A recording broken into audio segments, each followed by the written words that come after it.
నమస్తే, welcome to TV 786. మైనార్టీల సంక్షేమమే మా లక్ష్యం. స్వర్ణాంధ్ర స్వచ్ఛ ఆంధ్ర కార్యక్రమంలో భాగంగా ఆత్మకూరు ఆంజనేయస్వామి గుడి సమీపంలోని మున్సిపల్ డంపింగ్ యార్డును మంత్రి ఆనం రామనారాయణరెడ్డి శనివారం పరిశీలించారు. ప్రతి నెల 3వ శనివారం స్వర్ణాంధ్ర స్వచ్ఛాంధ్ర, ఈ వారం క్లీన్ ఎయిర్ స్వచ్ఛమైన గాలి థీమ్తో కార్యక్రమాలు జరుగుతున్నాయి. మంత్రి మాట్లాడుతూ, చెత్తరహిత ఆత్మకూరు సాధనే లక్ష్యం. ప్లాస్టిక్ నిషేధం, కాలుష్య నివారణ, పరిసరాల పరిశుభ్రతతోనే ఆహ్లాదకరమైన వాతావరణం, స్వచ్ఛమైన గాలి లభ్యం అని అన్నారు. ప్రతి ఒక్కరూ స్వచ్ఛాంధ్ర కార్యక్రమాల్లో భాగస్వామ్యం కావాలని అన్నారు. ప్రధాని మోదీ బహిరంగ సభ ద్వారా కర్నూలు గురించి ప్రపంచానికి తెలిసిందని పరిశ్రమల మంత్రి టీజీ భరత్ తెలిపారు. ప్రధానిని కలిసి వినతిపత్రమిచ్చామని వైసీపీ నాయకులు సామాజిక మాధ్యమాల్లో దుష్ప్రచారాలు చేస్తున్నారని మండిపడ్డారు. జీఎస్టీ విషయాలు తెలుసుకోవడం it was a grand success అండి. నాట్ ఓన్లీ ఫ్రమ్ కర్నూల్, ప్రతి అసెంబ్లీ కాన్స్టిట్యున్సీ నుంచి కూడా పెద్ద ఎత్తున తరలి వచ్చారండి. స్వతహాగా వచ్చారు. మేమేమి కొంతమందికి బండ్లు కూడా పెట్టలే, స్వతహాగా ఇండిపెండెంట్గా జస్ట్ పాసెస్ ఇవ్వండి సార్ మేము వస్తామని చెప్పి రావడం జరిగింది. ఇట్ ఈస్ ఎ హిస్టరీ అండి. ఎప్పుడు నాకు తెలిసి ఇంత పెద్ద ఎత్తున సక్సెస్ అనేది మన రాయలసీమలో, ఎస్పెషలీ కర్నూలు ఉమ్మడి జిల్లాలో పెద్ద బహిరంగ సభ జరుగుతుంది. ఇంత గ్రాండ్ సక్సెస్ అయ్యేది ఎప్పుడు నాకైతే తెలిసినే లేదు. So it's a great thing. ప్రతి ఒక్కరికి పేరున ప్రతి ఒక్కరికి ధన్యవాదాలు తెలుపుతున్నా, ఎస్పెషలీ కర్నూలు సోదరుల అందరికీ కూడా. ఇలాగే ఒకటి నేను చెప్పేది ఏమంటే, మనం గుర్తుపెట్టుకోవాల్సిండేది మోడీ గారు బిఫోర్, మోడీ గారు after. You will see lot of changes అండి. ఇప్పుడు కర్నూలు అంటే వరల్డ్ ఓవర్ తెలిసిందనమాట. కర్నూలు ఎక్కడ, ఏం మ్యాప్లో ఎక్కడుంది అనేది మొత్తం వరల్డ్ ఓవర్ తెలిసే లెక్క. ఎందుకంటే మీరు ఎస్పెషలీ ప్రింట్ కానీ ఎలక్ట్రానిక్ కానీ కవరేజ్ చేసిన దానికి టోటల్ వరల్డ్ ఓవర్ తెలిసింది. కాబట్టి మన చంద్రబాబు గారు ఇండస్ట్రియల్ కారిడార్ ఫ్రమ్ అనంతపూర్ నుంచి కర్నూలుకి ఏర్పాటు చేసే దాంట్లో ఆయన కృషి చేస్తున్నారు. కాబట్టి ఎవరికైతే ఇంట్రెస్ట్ ఉండే వాళ్ళు కూడా వరల్డ్ ఓవర్ తెలుసుకొని, లేకపోతే ఇండియాలో తెలుసుకొని ఇప్పటి నుంచి ప్రపోజల్స్ కూడా ఎక్కువ అయ్యేదానికి అవకాశం ఉందని చెప్పి అయితే నేను భావిస్తున్నా. So we are very very thankful. అది పర్ఫెక్ట్గా టైమ్లీ రావడం, జనాలు కూడా అందరికి అక్కడికి టైంకి చేరుకోవడం, ఎక్కడ ఇష్యూస్ లేకుండా. ఎస్పెషలీ మా కలెక్టర్ గారికి కూడా ప్రత్యేకించి ధన్యవాదాలు తెలపాలండి. ఎందుకంటే ఈ మధ్యనే రావడం, ఒకేసారి ఇంత పెద్ద ప్రోగ్రామ్ రావడం ఇమీడియట్గా, but she has done great job. మా ఎస్పీ గారికి కూడా ప్రత్యేకించి ధన్యవాదాలు తెలపాలా. ఎందుకంటే ట్రాఫిక్ ఇబ్బందులు లేకుండా ఇమ్మీడియట్గా రావడం, ఎక్కడ ఇష్యూస్ కాకుండా, ఓన్లీ స్మాల్ జామ్స్ తప్ప ఇమ్మీడియట్గా బయటికి ప్రాంగణం నుంచి బయటికి వచ్చే దాంట్లో ప్రాపర్గా ప్లానింగ్. ఎందుకంటే 11 రోడ్స్ ఉండింది కాబట్టి కనెక్టివిటీ పర్ఫెక్ట్గా రావడం జరిగింది. సో ఇదంతా అయితే ఈరోజు పొద్దున ప్రెస్లో చూసినా, కొన్ని సోషల్ మీడియాలో చూసా, నిన్న 3 వైఎస్ఆర్సీపీ వాళ్ళు రావడం జరిగిందంట. వాళ్ళు ఏదో రిప్రజెంటేషన్ ఇచ్చేశారంట, దానికి మోడీ గారు స్పందించారంట. అసలు వాళ్ళ పుట్టుకతోనే ఆ పార్టీ పుట్టింది అబద్ధంతో పుట్టింది. వాళ్ళు మాట్లాడేదే అబద్ధాలు. జీవితంలో వాళ్ళు ఒక్కసారైనా నిజం మాట్లాడాలి. నా దగ్గర ఫోటోగ్రాఫ్స్ ఉన్నాయి, మీకు కూడా షేర్ చేస్తా. ఒక్కరు కూడా రిప్రజెంటేషన్ ఇచ్చిండేది లేదండి. అక్కడ ఎస్పీజీ ఎంత క్లియర్ ఉందంటే, నేను కూడా ఒక రిప్రజెంటేషన్ తీసుకోపోయినా, ఇచ్చేకి లేదు అని చెప్పి SPG instructions. You have to follow some protocol. వీళ్ళు ఇచ్చేసినారు, ఆయన స్పందించారు అని చెప్పడం ఎంత అన్యాయం. అంటే వాళ్ళు ఓర్వలేరండి. The problem with YSRCP party ఏమంటే, వాళ్ళు ఇప్పుడు కూడా 11 సీట్స్ ఎందుకు వచ్చింది, ఏం చేస్తే మేము అట్లీస్ట్ అపోజిషన్లో కూర్చొనేదానికి అవకాశం ఉంటుందనేది మర్చిపోయి, నోరిప్పితే అబద్ధాలు, మాట్లాడితే అబద్ధాలు, సోషల్ మీడియాలో అబద్ధాలు. ఆ సాక్షి ఒక పేపర్, చెత్త పేపర్ ఒకటి ఉంది, చెత్త ఛానల్ ఉంది. ఖచ్చితంగా నా ప్రకారం చంద్రబాబు గారు ఎందుకో సీరియస్ తీసుకోవడంలే. ఎందుకంటే వాళ్ళు ఒక ఎవరైనా ఇండివిజువల్ని ఎంత కించపరిచే లెక్క మాట్లాడతారు, రాస్తారంటే చాలా బాధాకరంగా ఉంటుంది. అంటే ఉండే ఫ్యాక్ట్స్ మైనస్లో ఉంటాయి, అసలు ఏముండవు, ఇష్టానుసారం రాస్తారు. సో ఫస్ట్ ఐఎన్పిఆర్కి టేక్ ఓవర్ చేయాలండి సాక్షి ఛానల్. అండ్ నిన్న కూడా వాళ్ళు వచ్చి చెప్పడము చాలా చాలా చాలా బాధాకరం. ఎందుకంటే వాళ్ళు ఏది రిప్రజెంటేషన్స్ ఇవ్వలేదండి, ఏమీ జరగలేదు. నేను కూడా జోబులో పెట్టుకొని తిరిగినా, ఇది ఇయ్యచ్చో లేదో అని కనుక్కొని ఎస్పీజీ మాత్రం క్లియర్ ఇన్స్ట్రక్షన్స్ ఇరాదని. సో కూటమి ప్రభుత్వంపై మొదటి నుంచి వైసీపీ విషప్రచారాలు చేయటం పనిగా పెట్టుకుందని టీడీపీ రాష్ట్ర అధ్యక్షుడు పల్లా శ్రీనివాసరావు విమర్శించారు. ప్రధాని మోదీ సభ విజయవంతంపై హర్షం వ్యక్తం చేశారు. ప్రధానమంత్రి గారి మీటింగ్ ఎంత సక్సెస్ అయిందంటే దానికి ప్రధానంగా ఇక్కడున్నటువంటి ప్రజానికం, అలాగే మా నాయకుల యొక్క, మా ఉమ్మడి పార్టీ నాయకుల యొక్క సహకారం, మా శాసనసభ్యులందరూ కూడా కలిసికట్టుగా చేసినటువంటి ప్రయత్నం, మా మంత్రివర్యులు చేసినటువంటి ప్రయత్నం అని చెప్పి ఈ సందర్భంగా తెలియజేస్తున్నా. నరేంద్ర మోడీ గారు సభ ఏదైతే సూపర్ జిఎస్టీ, సూపర్ సేవింగ్స్ అనే నామకరణం చేసి పెట్టుకున్నామో, ఈ రాష్ట్ర ముఖ్యమంత్రి గారు అయినటువంటి అనుభవమైనటువంటి నాయకులు చంద్రబాబు నాయుడు గారి ఆధ్వర్యంలో, అలాగే అటు పవన్ కళ్యాణ్ గారి సహకారంతో, రాష్ట్ర బీజేపీ నాయకుల యొక్క సహకారంతో మనం ఘన విజయంగా జరుపుకున్నాం.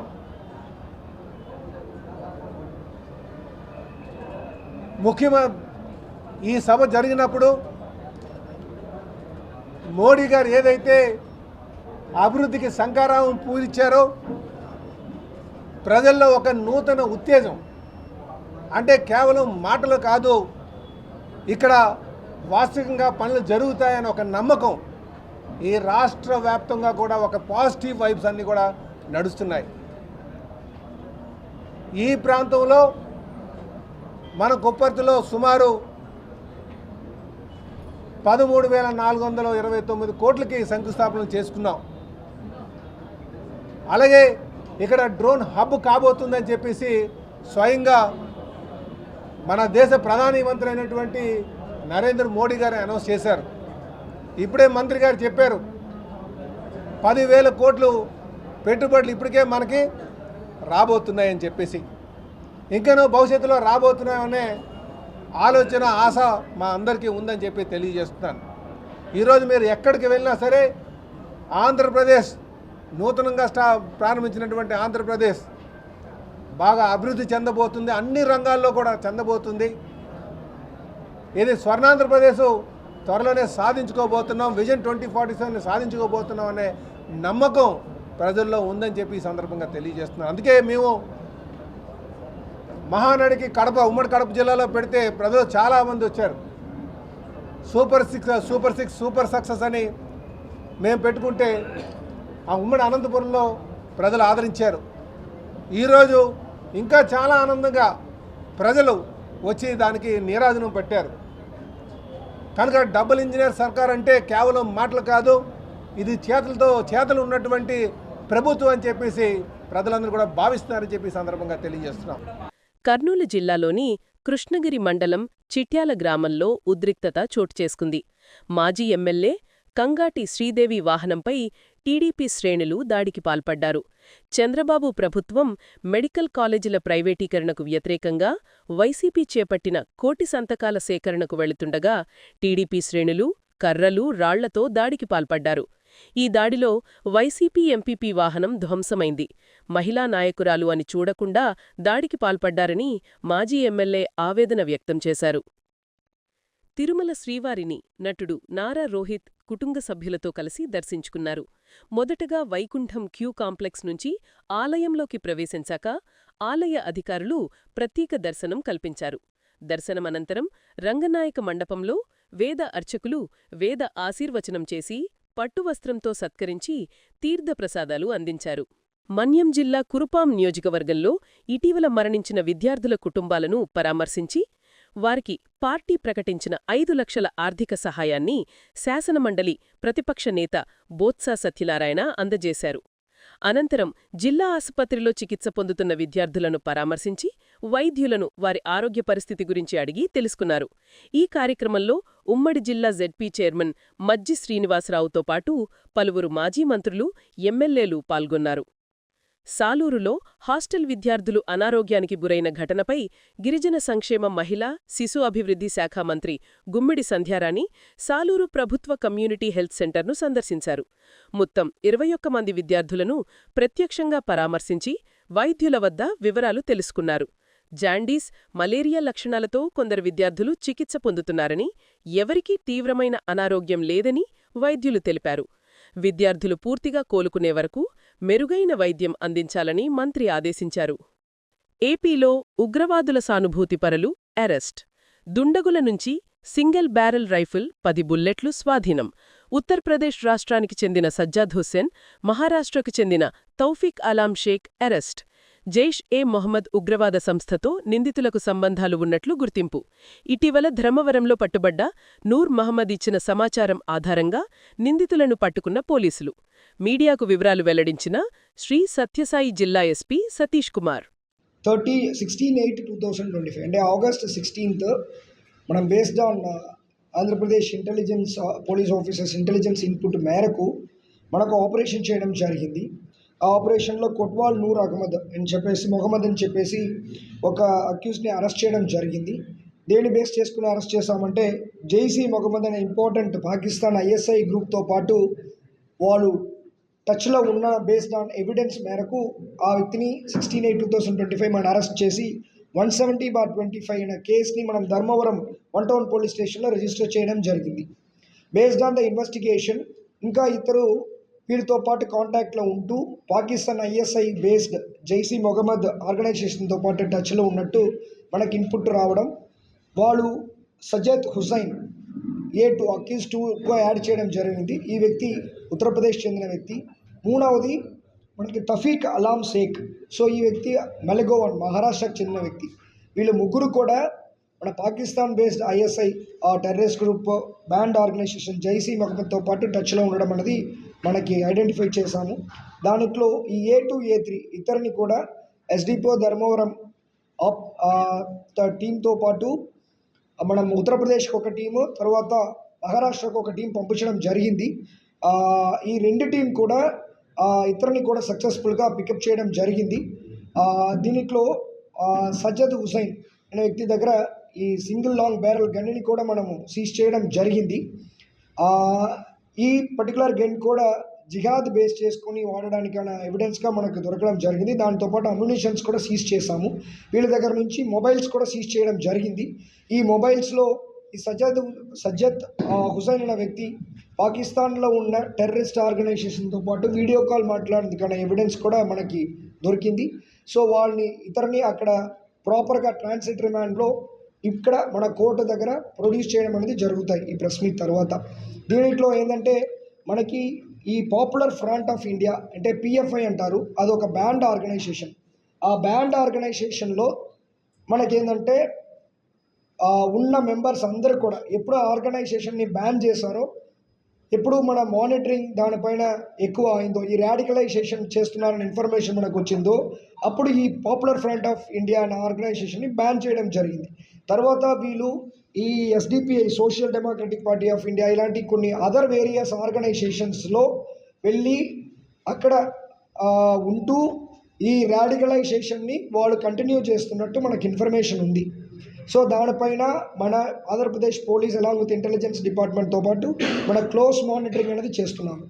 రెండవది ఏంటంటే ఈవెన్ ఇక్కడ ఉన్న యూత్ కూడా ఈ ISI బేస్ చేసుకుని వస్తున్న సోషల్ మీడియా బేస్డ్ రాడికలైజేషన్లో ట్రాప్ అవ్వకుండా చాలా జాగ్రత్తగా ఉండాలని చెప్పేసి కోరుకుంటున్నాము. బికాస్ ఈ ISI బేస్ చేసుకుని వస్తున్న సోషల్ మీడియాలో ఉన్న వీడియోస్ కానీ సెపరేట్ వెబ్సైట్స్ కానీ వాళ్ళందరినీ కూడా మైండ్ని మార్చడానికి వాడుకుంటున్నారు. కాబట్టి ఆ రాడికలైజేషన్లో ఈజీగా పాల్గొకుండా ఉండాలి అని చెప్పేసి మన యూత్ అందరికీ కూడా. కృష్ణగిరి మండలం చిట్యాల గ్రామంలో ఉద్రిక్తత నెలకొంది. మాజీ ఎమ్మెల్యే కంగాటి శ్రీదేవి వాహనాన్ని టీడీపీ వర్గీయులు అడ్డుకున్నారు. కోటి సంతకాల సేకరణ కార్యక్రమానికి వెళుతుండగా వాహనంపై దాడికి పాల్పడ్డారు. మాజీ ఎమ్మెల్యే శ్రీదేవి మరది వైఎస్సార్సీపీ ఎంపీపీ వెంకట్ రామిరెడ్డి వాహనాన్ని ధ్వంసం చేశారు. వైఎస్సార్సీపీ నాయకులు ఎవ్వరూ గ్రామంలోకి రాకూడదు అంటూ రాళ్లతో కర్రలతో దాడికి పాల్పడ్డారని, మహిళా నాయకురాలు అని చూడకుండా దాడికి పాల్పడ్డారని వైకాపా నేతలు ఆరోపించారు.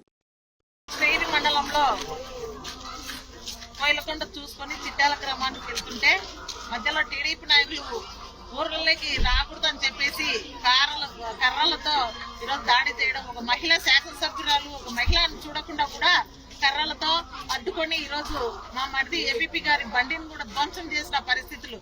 ఈరోజు కేఈ వాళ్ళ బంధువులంట కనీసం ఇప్పుడున్న ప్రజెంట్ ఎమ్మెల్యే శ్యాంబాబు గారికి సొంతం తమ్ముళ్ళు అన్నగారు అవుతారంట. కనీసం వాళ్ళతో జత కలిపి ఆ గ్రామస్తులు కూడా ఈరోజు ఆ విధంగా రౌడీజానికి పాల్పడినారు. గత చరిత్రలో ఎక్కడా కూడా లేదు ఇటువంటి చరిత్ర. ఈరోజు మేము మా అధ్యక్షులు జగన్మోహన్ రెడ్డి గారి ఆదేశాల మేరకు ఈరోజు మేము 1 కోటి సంతకాల సేకరణ రచ్చబండ కార్యక్రమానికి ఈరోజు వస్తుంటే రాకూడదని చెప్పేసి ఈ విధంగా చేయడం జరిగింది. గతంలో ఎప్పుడు కూడా ఇలాంటివి జరగలేదు. ఒక మాజీ మహిళా శాసనసభ్యురాల పైన ఇలా దాడులు చేస్తుంటే సామాన్య ప్రజల పరిస్థితి ఏంటి అని మేము అడుగుతున్నాం. ఈ రోజు ఇవన్నీ కూడా ఎంత ఈ కూటమి ప్రభుత్వంలో ఏ విధంగా దిగజారినారు, ఏ విధంగా వీళ్ళ చరిత్ర ఉంది ఒకసారి చూసుకోవాలి. ఈ రోజు ఈ విధంగా చేస్తే రేపొద్దున కనీసం మీ బంధువులే మీ చుట్టాలే కనీసం కేఈ అని పేరు పెట్టుకొని ఈ విధంగా జీపులు పాల్గొట్టడము, ఒక మహిళ శాసనసభ్యురాలు అనుకోకుండా మాజీ శాసనసభ్యురాలు అనుకోకుండా ఆ జీప్ పైన కూడా కర్రలు విసిరేయడము, దిగు చూస్తామని చెప్పి అసభ్యరకంగా మాట్లాడిన పరిస్థితిలో ఈ రోజు ఈ కృష్ణగిరి మండలం చిట్యాల గ్రామంలో గతంలో ఎప్పుడు లేదు. ఈ రోజు చూస్తున్నాం. ఇలాంటివి ఉంటే కనీసం మహిళలు బయటకు రావాలన్నా కూడా ఈ కుటుంబ ప్రభుత్వంలో చాలా భయపడే పరిస్థితులు కనపడుతున్నాయి.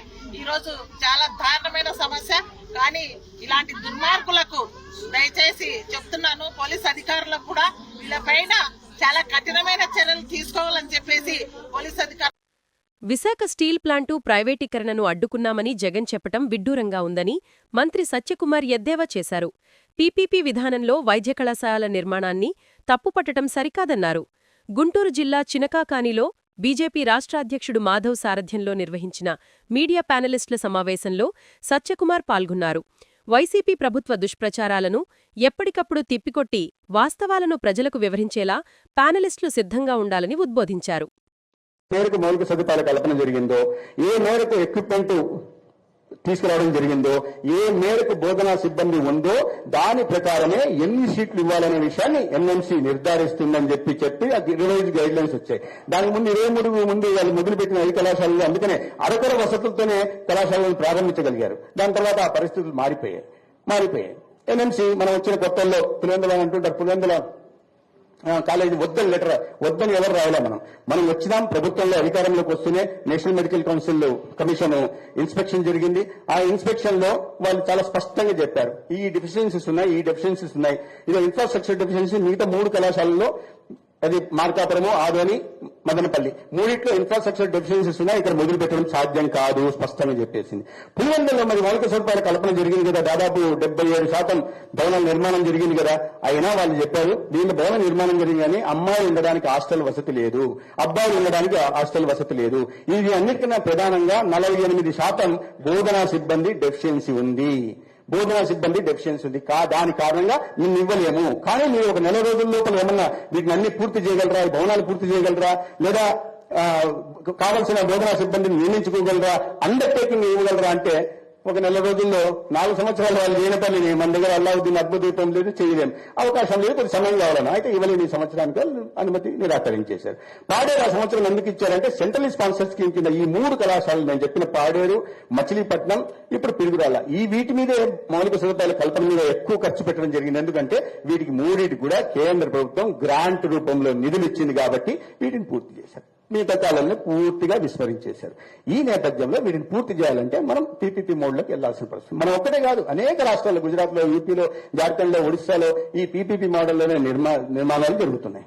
దీని ఉద్దేశం ఏంటంటే ఇవాళ కొత్తగా నేను చెప్పినట్టుగా ఈ 10 కళాశాలలకి 4,955 కోట్లు అంటే వాళ్ళు పెట్టిన ఖర్చు వాళ్ళు పెట్టిన 631, మనం పెట్టిన 403 కోట్లు కలిపి మొత్తం 1010 కోట్ల లోపలే వస్తుంది. మిగతావి కావాలి కదా, మిగతా 3,800 కోట్లు కావాలి కదా. ఆ 3,800 కోట్లు అంటే ఇవాళ ఆర్థిక పరిస్థితి పూర్తిగా రాష్ట్రాన్ని అప్పులు ఊదిలోకి నెట్టేసి ఒక ఆర్థిక విధ్వంసానికి పాల్పడి ప్రతి దానికి వెతుక్కోవాల్సిన పరిస్థితులు కల్పించి ₹1 కోటి రూపాయలు దేని మీద ఖర్చు పెట్టాలంటే కూడా వెతుక్కునే పరిస్థితులు కల్పించి ఇవాళ మీరు ఇది పూర్తి చేసేయండి అన్నప్పుడు ఆ పరిస్థితులు లేవు. మీరేమో 4 సంవత్సరాలు 550 కోట్లు ఖర్చు పెట్టి మనం ఒకటే సంవత్సరం 726 కోట్లు వారి బకాయిలు కానీ సేఫ్ క్లోజర్ కానీ చేశాం. కాబట్టి ఈ నేపథ్యంలో అన్ని ఎవరు చెప్పిందైనా సరే పీపీపీ మోడల్లో పోతే బాగుంటుంది అనే ఉద్దేశంతో కేంద్ర ప్రభుత్వం పాలసీ కూడా ఇది. కాబట్టి పీపీపీ మోడ్లోకి వెళ్దాము. పీపీపీ మోడ్లోకి వెళ్ళిన తర్వాత ఇవాళ పీపీపీ ప్రైవేటైజేషన్ నిన్న NMC national medical commission chairman వచ్చి చెప్పాడు, PPP is going to be game changer అన్నాడు. Pulivendula TDP incharge BTech Ravi పులివెందులలోని టీడీపీ కార్యాలయంలో మాట్లాడుతూ రాబోయే స్థానిక సంస్థల ఎన్నికల్లో వైసీపీ తమవారిని నామినేషన్లు వెయ్యనీయదు అనే వైసీపీ నేత సతీష్ రెడ్డి వ్యాఖ్యలను హాస్యాస్పదమని కొట్టిపారేశారు. మొన్న జెడ్పీటీసీ ఎన్నికల్లో 11 మంది నామినేషన్లు వేసినా ప్రశాంతంగా ఎన్నికలు జరిగినా వైసీపీకి డిపాజిట్ కూడా రాలేదని ఆయన గుర్తు చేశారు. తర్వాత నిన్న వైఎస్ఆర్ కాంగ్రెస్ పార్టీకి సంబంధించి ఒక మీటింగ్ పెట్టుకొని ఆ మీటింగ్లో కూడా కొందరు మాట్లాడుతూ, తర్వాత ముఖ్యంగా సతీష్ రెడ్డి అన్న మాట్లాడుతూ ఏదో మేము మొన్న జెడ్పీటీసీ ఎలక్షన్ చూసి మేమేదో చంకలు గుద్దుకుంటా అన్నట్టు, తర్వాత ఎవరిని మేము నామినేషన్ వేయనేము ఈసారి అని మేమేదో ప్రచారం చేస్తానట్లు ఆయన చెప్పడం. అంటే ఎవరిని నామినేషన్ వేయడం లేదంట, అదంట మనం అట్లా పోరాడాలా ఇట్లా పోరాడాలా అని నిన్న వచ్చి సతీష్ రెడ్డి అన్న చెప్పినది అదంతా. మీరు ఒక విషయం గమనించండి, అంతకుముందు జరిగిన ఎలక్షన్స్లో 11 మందితో నామినేషన్ వేయడం జరిగింది అందరూ కలిసి. ఎక్కడ అది నామినేషన్ వేయకుండా ఎక్కడ ఏమైనా జరిగింది? ఆ తర్వాత ఎలక్షన్ జరిగినప్పుడు కూడా చాలా అసలు ఒక్క చిన్న అవాంఛనీయ సంఘటన కూడా జరగలేదు. ఎక్కడా కూడా ఏం జరగకుండా ప్రశాంతంగా పోలింగ్ అయిపోయింది. ఎక్కడ అవాంఛనీయ సంఘటన జరగలేదు. కానీ ఎలక్షన్ కమిషన్ వాళ్ళు ఆడేదో జరిగిందని మళ్ళీ 2 బూతులు పోలింగ్ ఇచ్చిన తర్వాత కూడా అక్కడ కూడా 3 అంచెల భద్రతా వ్యవస్థలో మీరు బాయ్కాట్ చేయండి అని ఎలక్షన్కు పిలుపిచ్చినా కూడా దాదాపు 65 నుంచి 70% అక్కడ ప్రశాంతంగా పోలింగ్ జరిగింది. అక్కడ కూడా మీకు డిపాజిట్ రాలే. అంటే అంత ప్రశాంతంగా జరిగిన రీపోలింగ్ బూతుల్లో కూడా అది ఓట్లు వచ్చింటేది అన్నీ కలిసి మీకు వచ్చినట్టేంది.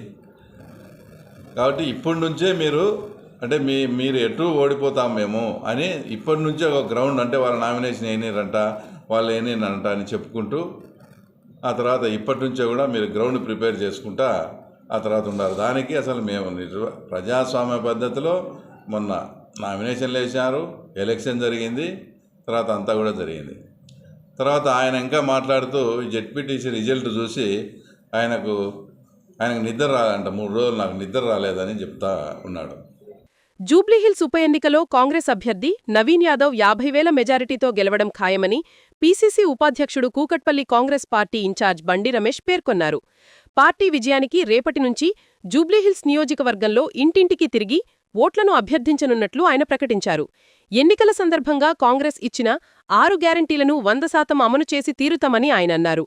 నియోజకవర్గానికి చెందిన పార్టీ యువ నాయకుడు శివచౌదరి పుట్టినరోజున శుక్రవారం రాత్రి కేపీహెచ్బీ కాలనీ 4th ఫేజ్లో పార్టీ సమావేశం ఏర్పాటు చేశారు. ఈ కార్యక్రమానికి ఇన్ఛార్జ్ రమేష్ ముఖ్య అతిథిగా హాజరై శివచౌదరికి శాలువా కప్పి శుభాకాంక్షలు తెలియజేశారు.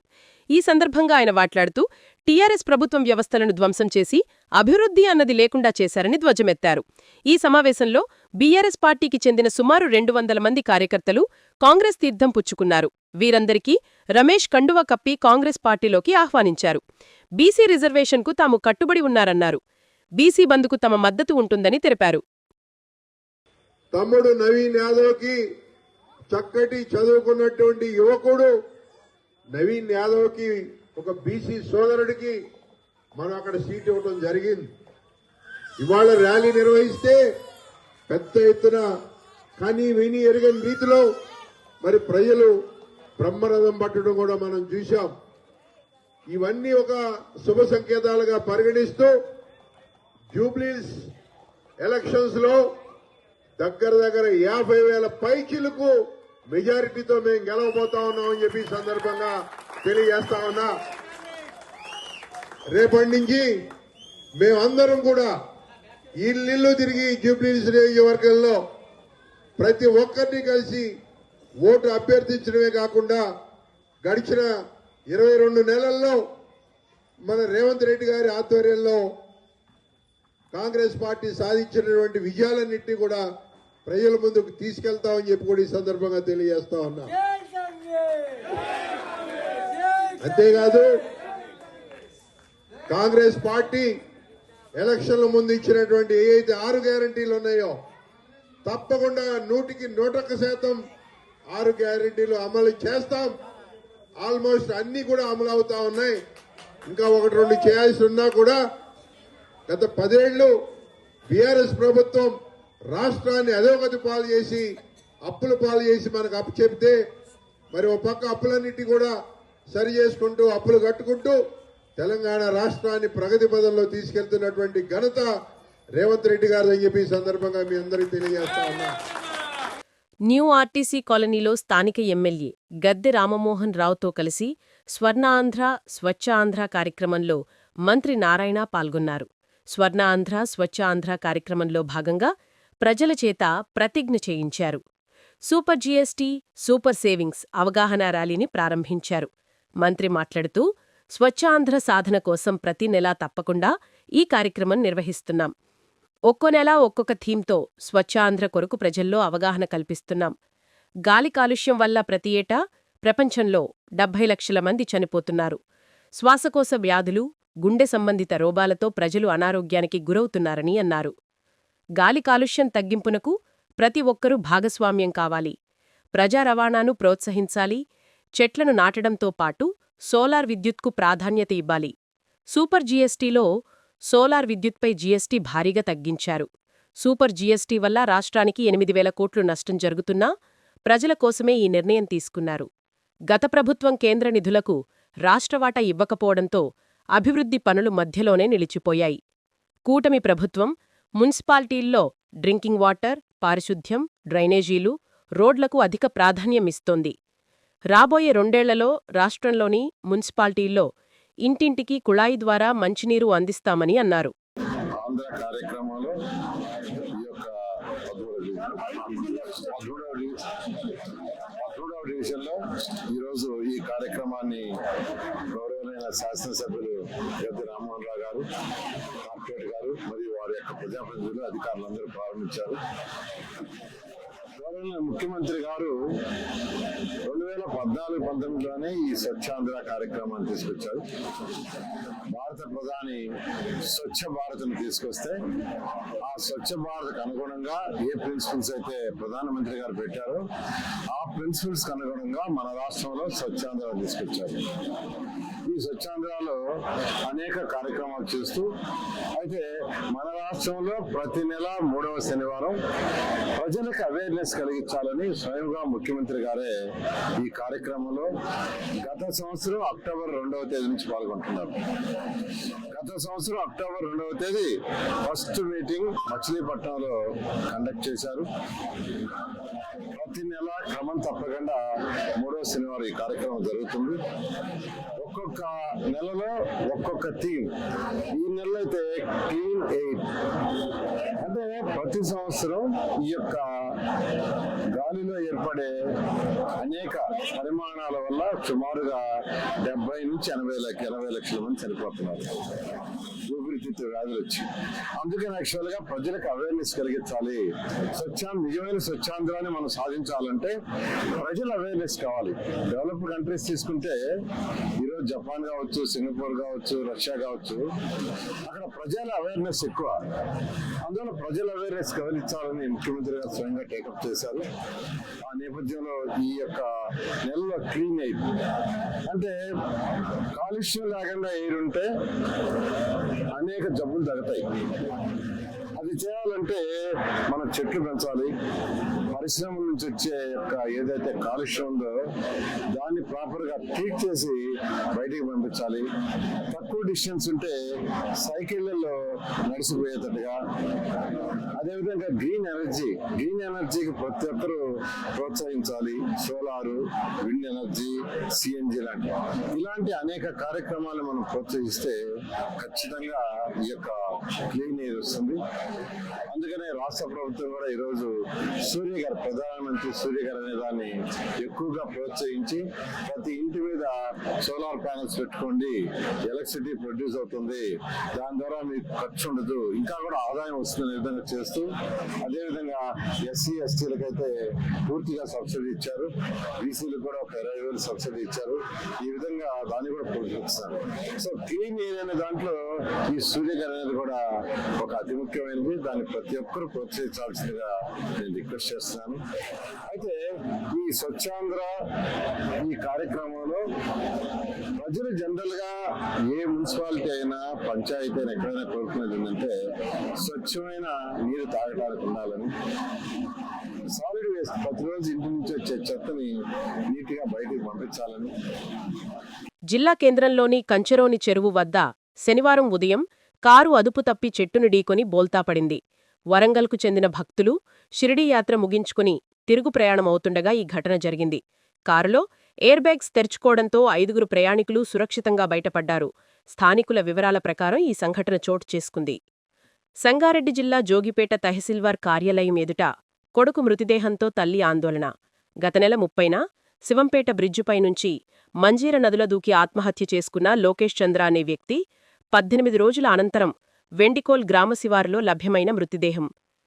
సంగారెడ్డి రూరల్ ఎస్ఐ రవీందర్ ఓ కేసులో లంచమివ్వాలని డిమాండ్ చేస్తే ఆత్మహత్య చేసుకున్నాడని ఆరోపించిన మృతుడి భార్య.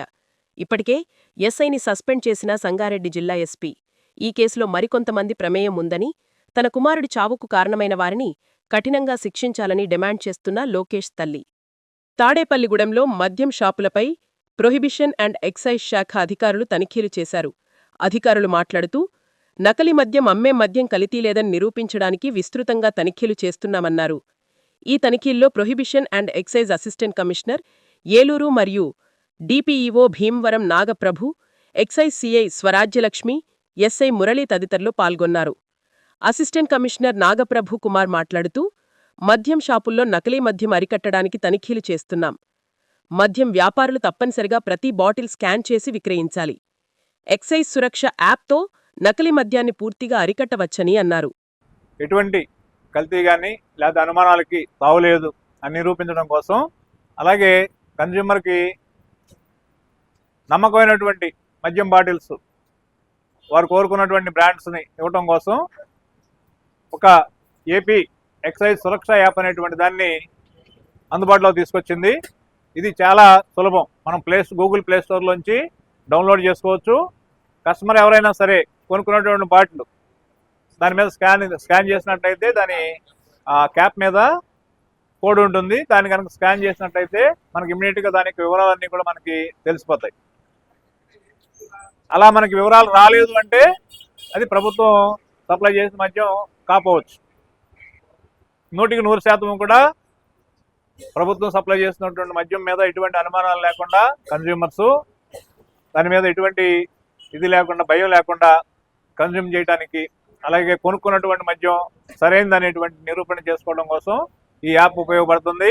అలాగే షాపుల్లో అమ్మేటువంటి ప్రతి బాటిల్ కూడా తప్పనిసరిగా షాపు వాళ్ళు కూడా స్కాన్ చేసి అమ్మాలన్నమాట. అటువంటి ఇది దీనిలో పెట్టడం జరిగింది. అయితే బీరుకు వచ్చేటప్పటికి స్కానింగ్ రాదండి. ఇది ఇంకా దానికి ఏర్పాట్లు జరుగుతున్నాయి. ప్రస్తుతానికి ఎనీ లిక్కర్ బాటిల్స్ మీద మాత్రం తప్పనిసరిగా దానిలో మనకి ఏం వివరాలు తెలుస్తాయంటే ఆ బాటిల్ ఎప్పుడు తయారైంది, దాని బ్యాచ్ నెంబర్ ఏంటి, ఏ డిస్ప్లేలో తయారైంది, ఏ షాప్లో అమ్మారు మీకు, ఆ షాప్తో సహా పేరుతో సహా మనకి వచ్చేస్తుంది అనమాట. దాని యొక్క ధర కూడా దాని మీదే డిస్ప్లే అవుతుంది. కాబట్టి ఈ యాప్ని అందరికి కూడా వినియోగంలోకి తీసుకొచ్చి దాని ద్వారా ప్రభుత్వం ఇచ్చేటువంటి అనుమానం లేనటువంటి మద్యం. తిరుమల 2వ ఘాట్ రోడ్లో చిరుత సంచారం. తిరుమలలో శుక్రవారం తెల్లవారుఝామున చిరుతపులి సంచారం కలకలం రేపింది. అలిపిరి జూపార్క్ రోడ్ సమీపంలో భక్తులకు కనిపించిన చిరుతను కారులో వెళ్తున్నవారు వీడియో తీసి సోషల్ మీడియాలో పోస్ట్ చేయడంతో ఈ విషయం వెలుగులోకి వచ్చింది. టీటీడీ అధికారులు అప్రమత్తమై చిరుత కనిపించిన ప్రాంతాన్ని పరిశీలించి ట్రాప్ కెమెరాలు ఏర్పాటు చేస్తామని తెలిపారు. తిరుమల ఘాట్ రోడ్డులో కూడా చిరుతల సంచారంపై నిఘా పెట్టాలని భక్తులు కోరుతున్నారు. ఘాట్ రోడ్డులో ప్రయాణించేవారు అప్రమత్తంగా ఉండాలని సూచించారు. ఇవి ఈ ప్రోగ్రామ్ అప్డేట్స్. మరిన్ని అప్డేట్స్ కోసం స్టే ట్యూన్డ్ విత్ టీవీ 786.